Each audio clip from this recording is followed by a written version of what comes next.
Acne ये बहुत ही ज़्यादा एक सीरियस समस्या है तुम्हारे लिए अगर तुम अपने टीनेज में हो। और मैं ये सिर्फ सीरियस इसलिए कह रहा हूँ, वो भी टीनेजर्स के लिए, क्योंकि इसी की वजह से टीनेजर्स सब ज़्यादा अपना कॉन्फिडेंस खो बैठते हैं इस चीज़ से। और ये एक्ने, पिंपल्स, जो भी कह सकते हो तुम, इसे इतना ओवररेट कर दिया है लोगों ने कि अगर तुम्हारे पूरी शक्ल में एक पिंपल भी आ रहा है तो तुम्हें पूरी इनसिक्योर फील करा देते हैं लोग कि यार ये पिंपल कैसे आ गया, यार तेरी तो ऑयली स्किन है, तेरा ऐसा है, तेरा वैसा है। बिल्कुल गलत। पिंपल सबको आते हैं, कोई ऐसा इंसान पैदा ही नहीं हुआ जिसके पिंपल्स आए ही नहीं। बस चीज़ ये है कि उनका एक्ने, जो भी ये पिंपल्स होते हैं, वो बहुत ही ज़्यादा मतलब हाई लेवल का नहीं है कि ऐसे पूरा एक तरफ का, पूरी फेस की एक साइड ही पिंपल से भरी हुई है, पूरी एक्ने पूरे उसमें। ये एक्ने जितना ज़्यादा बड़ा दिखता है तुम्हें कि बहुत ही बड़ी प्रॉब्लम है, अगर तुम्हें लगता है, इसका सॉल्यूशन भी उतना आसान है। सबसे आसान मैं कहूँगा, क्योंकि मेरे, तुम अगर देख सकते हो, मेरे एक भी एक्ने नहीं है, बस एक यहाँ आ गया छोटा सा है बस। एक्ने के सॉल्यूशन से पहले हम ये बात कर लेते हैं कि एक्ने क्यों होता है। अगर तुमने नोटिस किया होगा कि एक्ने मतलब सभी को एक तरह का नहीं होता है, किसी के मतलब एरियाज़ पे डिफ़र करता है। कि मान लो अगर तुम्हारे यहाँ पे गाल पे है, या तुम्हारे यहाँ नीचे चिन के पास है, या नीचे जॉ के पास नीचे, यहाँ गले के साथ थोड़े, कुछ माथे पर है, कुछ नाक पर है, इन सब ये अलग अलग जगहों का एक कारण है कि यहाँ पर ये पिंपल्स, एक्ने क्यों आ रहे हैं। तो सबसे पहले बात कर लेते हैं हम, अगर तुम्हारे माथे में मतलब तुम्हारे सिर में फोड़े आ रहे हैं, मतलब ये जो भी एक्ने बोलते हैं जिसे, पिंपल्स आ रहे हैं, इसका सीधा मतलब है कि तुम्हारा डाइजेशन खराब है, तुम्हारा डाइजेशन सिस्टम में कुछ दिक्कत है या कुछ खराबी है। इसकी वजह से ही तुम्हारे माथे में मतलब सिर में, फोरहेड पे पिंपल्स आते हैं या एक्ने आता है, सिंपल। और अगर यहाँ चीक्स की बात करें मेन तौर पे, अगर यहाँ से आंखों के नीचे से यहाँ, ये मेरी मूंछ की साइड से ऊपर तक, ये पूरा दोनों तरफ चीक्स पे आते हैं, तो इसका मतलब है तुमने कुछ ख़राब खाया है। मैं गारंटी के साथ कह सकता हूँ, अगर तुमने कुछ ख़राब खाया है और तुम्हारा डाइजेशन पहले से ख़राब है, मतलब कि तुम्हारा वो पचता नहीं है खाना, तुम अगर बाहर का कुछ तला हुआ खाते हो और तुम्हारा वो खाना पचेगा नहीं, डायरेक्टली तुम्हें यहाँ पे एक्ने, पिंपल होने लग जाएंगे। जैसे मेरा ये हुआ है, ये भी मुझे लगता है मैंने खाया था बाहर का, इसलिए मुझे भी यहाँ हो चुका है एक। और अगर तुम्हारे नाक पे पिंपल हो रहा है तो इसका क्लियर सिग्नल ये है कि तुम्हारी स्किन बहुत ही ज़्यादा ऑयली है यहाँ से, और बहुत ही मतलब ये, तुम नाक अच्छे से धोते नहीं हो, सीधी बात।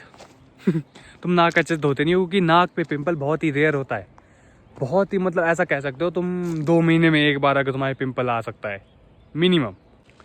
चिन की बात करें तो चिन में वैसे मेन कोई ऐसा कोई डाइजेस्टिव प्रॉब्लम नहीं है, ये तुम्हारे हार्मोन्स के हिसाब से। अगर तुम अपने टीनेज में चिन में बहुत ज़्यादा पिंपल देख रहे हो, या जॉ की तरफ, यहाँ से गले के ऊपर, यहाँ ज़्यादातर जॉ लाइन के साथ अगर तुम्हें पिंपल दिख रहे हैं, तो इसका मतलब इसमें कोई भी टेंशन लेने की ज़रूरत नहीं है।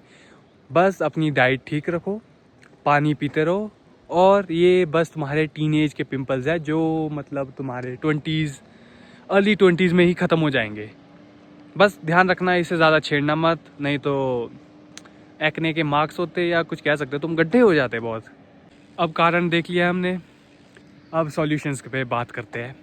सबसे पहले पानी पियो, जितना हो सके मिनिमम 4 लीटर, मतलब ऐसा नहीं है कि डुबा देना है पानी से पूरा शरीर, 5 लीटर मैं कहूँगा नहीं, 4 लीटर पानी दिन का।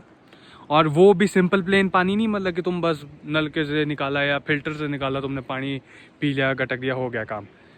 उसमें नमक या फिर नींबू मिलाओ, इलेक्ट्रोलाइट्स मिलाओ, क्योंकि बिना इलेक्ट्रोलाइट्स के तुम मतलब, एक तो अगर तुम प्लेन पानी पीते हो तो तुम्हारे इलेक्ट्रोलाइट्स फ्लश हो जाते हैं। अगर तुमने नोटिस किया होगा, तुम एक बारी में ही 1 लीटर पानी पी सकते हो, और तुम उसके बाद ध्यान रखना, तुम्हारा पूरा शरीर, मतलब कि अगर तुम वॉशरूम होके आ गए उसके बाद, तुम्हारा पूरा शरीर एकदम लो फील करता है, अनएनर्जेटिक फील करता है एकदम, कारण इलेक्ट्रोलाइट्स फ्लश कर दिए। इसलिए इलेक्ट्रोलाइट्स रखो, नींबू या नमक या दोनों मिला दो, मेरी तरफ से ये रखो, दोनों मिला दो, विटामिन सी की कमी भी पूरी हो जाएगी, और सोडियम तो तुम्हें मिल ही रहा है, मतलब तुम्हारा कोई भी सिर से रिलेटेड कोई भी सिर दर्द पेट दर्द कुछ नहीं होगा, और मतलब शरीर में अच्छे से वो एकदम एब्जॉर्ब होएगा पानी।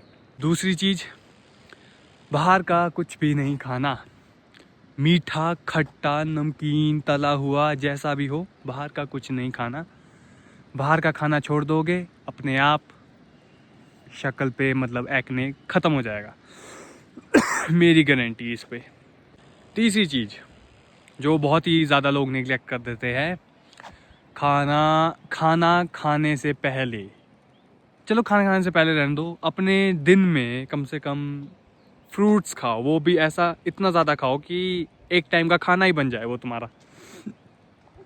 जैसे हो सकता है सेब खा लो, 3 सेब, चलो कह सकता हूँ वैरायटी बता देता हूँ तुम्हें, 2 सेब, 1 संतरा, 2 केले, ये 3 चीज़ें तुम अपनी डाइट में ऐड करो। सर्दियाँ शुरू हो गई है, संतरे मिल जाते हैं अब, केला तुम खाओ ही खाओ, पोटेशियम की कमी तो बिल्कुल नहीं होएगी केले के साथ।